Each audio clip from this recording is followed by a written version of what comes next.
continuing on with our rehousing. There's just so many animals that need to be done.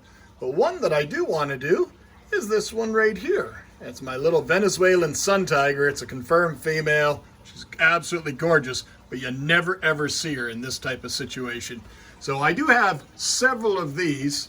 These are the Exoterra mini talls, I think they are. They're 8 by 8 by 12 tall, and they're absolutely perfect. So I've got a couple that still have the old styrofoam background, but I also have a couple of them that have these permanent backgrounds, which are cutoffs from when I went and did the background on this fish tank. I think that's what we're going to use to make the beautiful enclosure for the little sun tiger.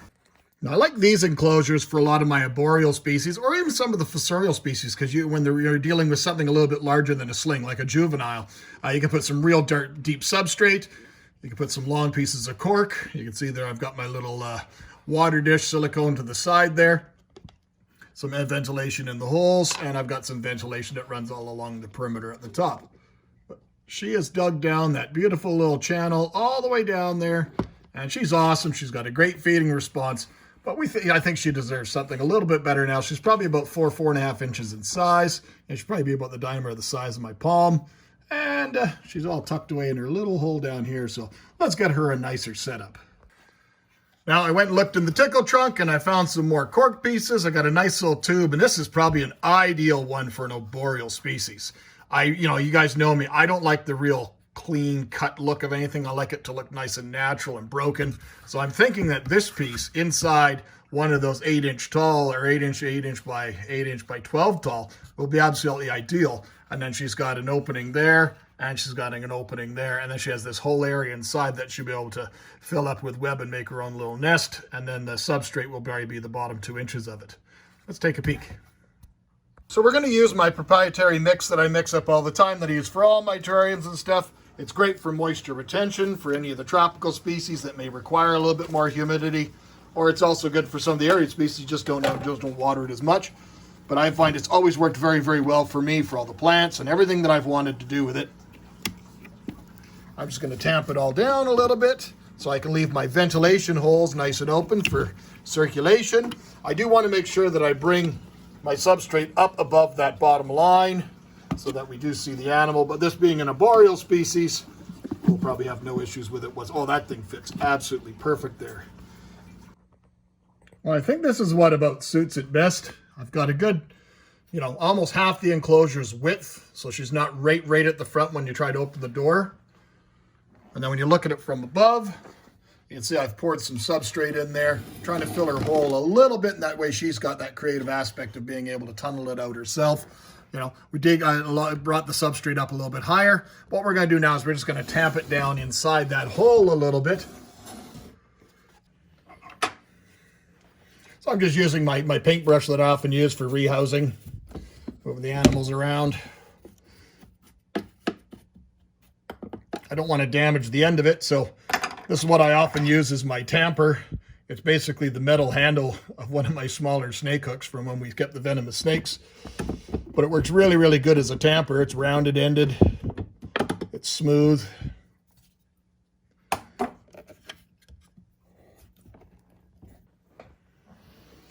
And I always have, my collection of mosses. You guys have seen videos where I've gone and collected mosses in the wild. These ones have actually been outside. Now, normally I don't mind some of the fauna that's going to come with them, depending on the species in question that we're keeping with it. But a lot of my stores, my supplies of this stuff is outside in the garage, and we are well below freezing temperatures now, so they have all definitely perished.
want to get to the point that not only do you like the aesthetic looks of it, but the animal's going to feel secure.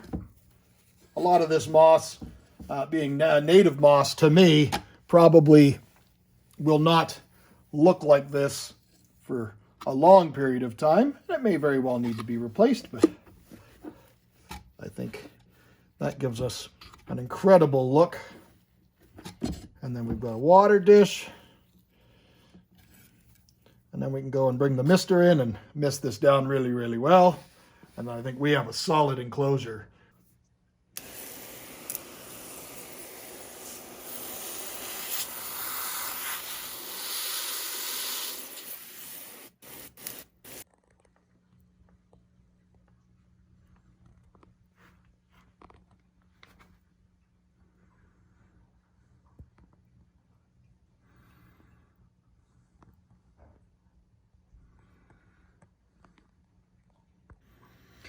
Now, to rehouse the species, I want to put her in the front door. And the reason I want to put her in the front door is I want to get some good footage. I got my big camera here with me, ready to go. I've got my catch cups. I've got a big one that fits right over the top. Plus, I have some smaller ones with me beside me. I've got some different brushes and different tweezers to remove some of them. Find out how it is. Now, this species is from Venezuela. One thing that's unique about this particular genera is that they do not have urticating hairs, which sounds like a good thing, but they do have a much higher venom content, or a stronger venom content, than almost most of the New World species. So it is something that we want to be considerate of. I've already placed the lid on the top because I figured if I opened her and put her down through the top, she's just going to go down the hole right away. And as this is a fairly reclusive species that I don't see very often, I would like to get some beautiful footage of her. So let's get started.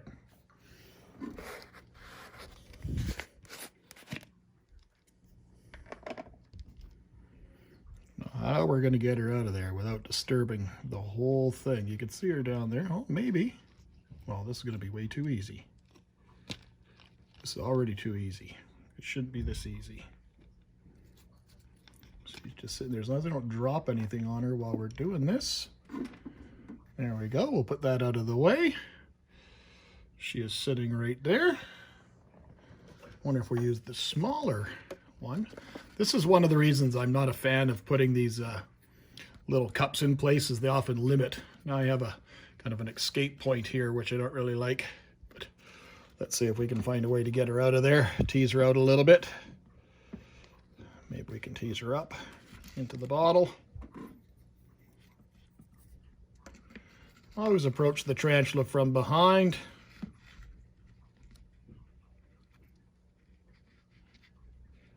And just tease her gently, and like that they will generally go into the bottle.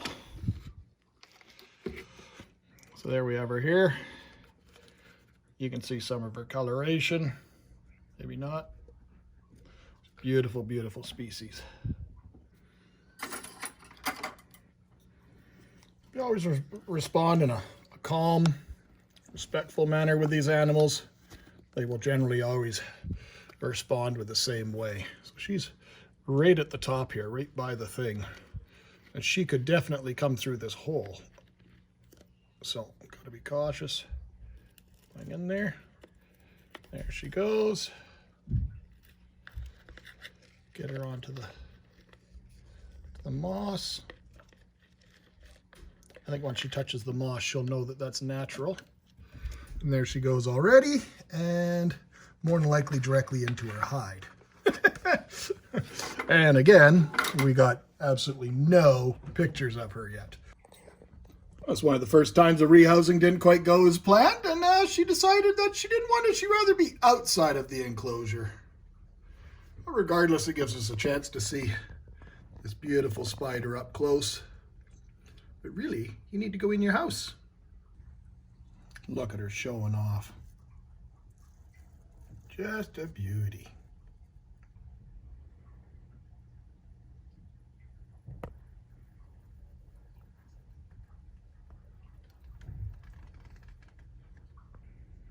I wouldn't call this cooperating, you know. Made you that beautiful new house. What do? Oh, I'm just going to be a big jerk. But it is nice that you are showing. Maybe you heard me that I haven't had any beautiful. You wanted to come out and do a photo shoot. That must very well be what it is, because you are definitely a beautiful girl. But I think you need to go in your house now. So let's get you in your house. Come on.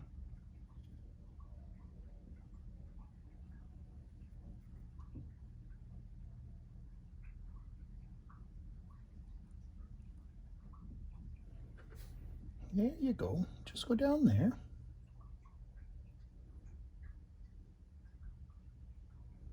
No, no, no. You're not being very helpful, you know. I see what you're doing.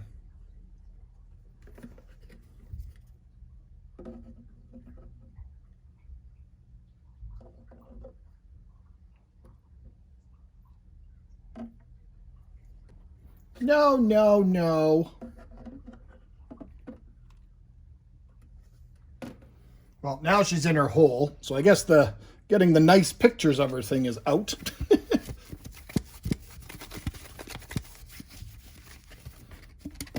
Because she's an arboreal species, we've gone and removed the screen lid. It's not very attractive, but we replaced it with a sheet of acrylic where she can't get her feet stuck. But other than that,